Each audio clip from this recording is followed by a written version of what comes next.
Okay, we're here cultivating clarity. We got Miss Militant Marie here to ask a question Yes. of clarity. Okay. So, in terms of breathless and heartbeatless, Yeah. could you elaborate deeper on the beingness and the state of that, and then give some things to focus on for now, to help reach that? Like, what would be the main focuses that you could say? She's definitely asking these questions for a specific person, a group of people. So I mean, that's high level mastery, just to be outright for anyone that's wondering. It's not like it's just a simple create a do or anything like that. That's at levels where you've touched certain ranks in samadhi, where you have so much energy cultivated around your aura, and your mind is so deep within your bloodstream that your mind can pretty much pump your blood, because you've fused consciousness and unconsciousness like a magician, and you've gotten to a state where you can move your blood, and or your blood is already just so potently electric, i.e. healthy, where it could be still, your blood could be still and just very like moving still, because it's so magnetically charged. And so, I mean, your breath pumps your blood, which pumps your consciousness, because blood is liquid consciousness, and your heart is the valve of it. And so if your breath doesn't pump the blood, then there's really no use for the heart. But at that state of mastery, this is like beyond mastery, to be honest. This is like tapping into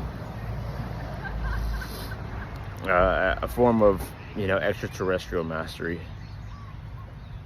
because you've already like gotten a lot of good cities in, and you've already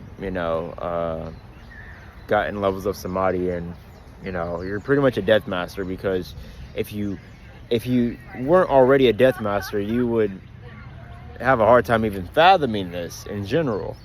So because without the blood moving, we're dead practically, right?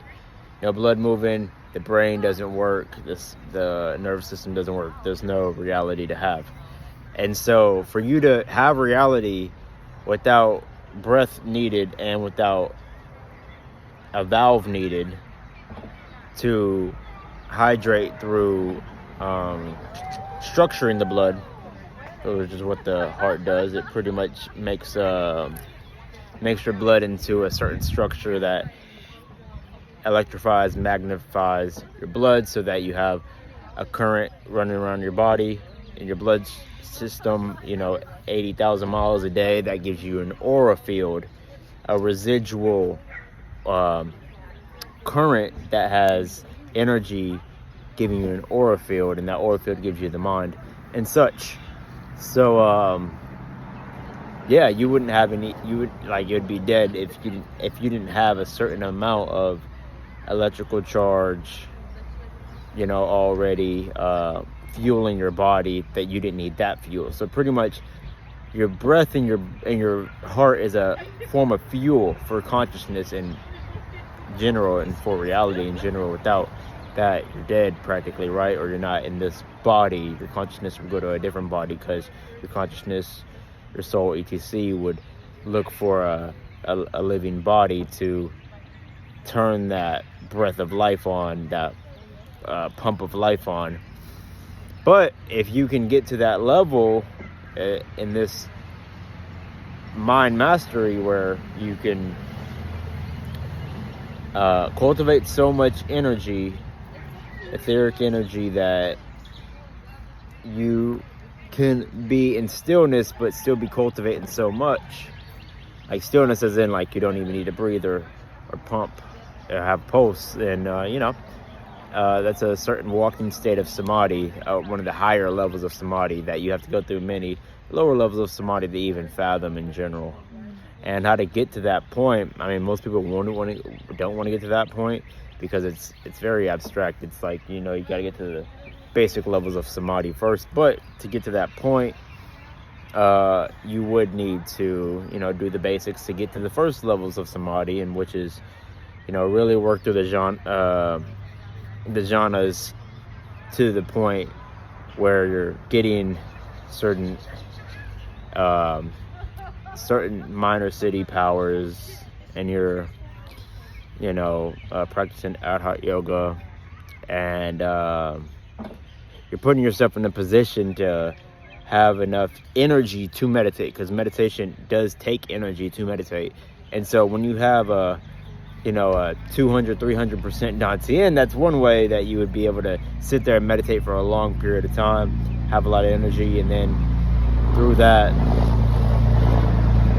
you would be able to see yourself meditate so much that you can master the mind and get to higher levels of samadhi. So starting off with the basics, take care of the body to get 100% dantian, then a 200% dantian, and every single time you get to the 300%, when you get to the 300% dantian, you'll be filling up your middle dantian and your upper dantian with your 300% dantian, and you'll be able to put yourself in a position where your shin is even full, your shin is a dantian, and even that is full, and that's where your mind and consciousness and spirit are able to be at 100%. And so you can, pretty much like a phone, have 100% battery to do all the mental magic and mental mastery. But it's hard at first because we don't have 100% mental energy. We're just trying to build 100% physical energy first, and then 100% willpower energy after that. And the will to have an energetic body, holistically, the whole body, because pretty much once you get to the chi body, instead of just the jing, the elastic body, you get to the sort of energy body. That's when your whole actual physical body should become a dantian, and then you start working with your third dantian, 300% dantian, and you're pretty much at that point where you're very much like not needing any type of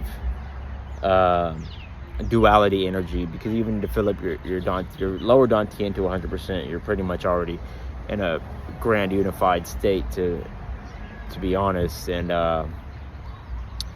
so that'd be the basic blueprint, authentic roadmap to even get into the first samadhis, where you're able to have 100% shin dantian, fully filled up and charged, ready to do that mental mastery at all times. And yeah, it still takes lots of hours to get into those states, but they are real. A lot of yogis and mortals have conquered that state of emptiness to that point where they've put in the work, the training to have 100% charge into the mental mastery.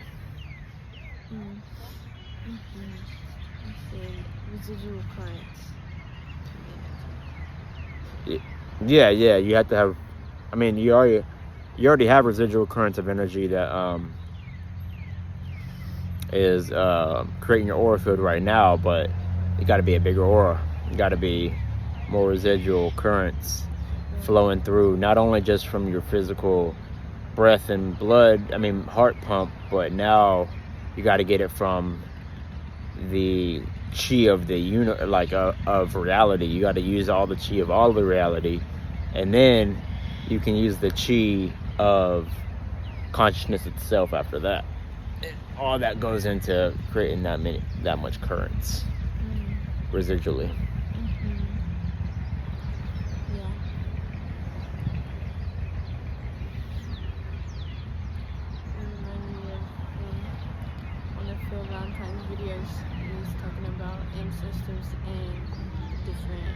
expressions of the etheric bodies, cultivating the residual energy.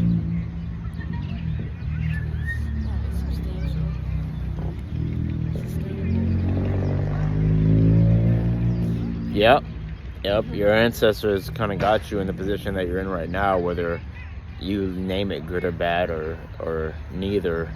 Your ancestors did get you in this position, so you can blame them for everything. But at the same time, they are giving you the energy because they're unified. They're beyond space and time, just like you are in actuality. So they're unified in a sense of, you can take that wisdom that they've lived and add it to your soul in this reality, because it's somewhere in nature for you to add to your overall experience.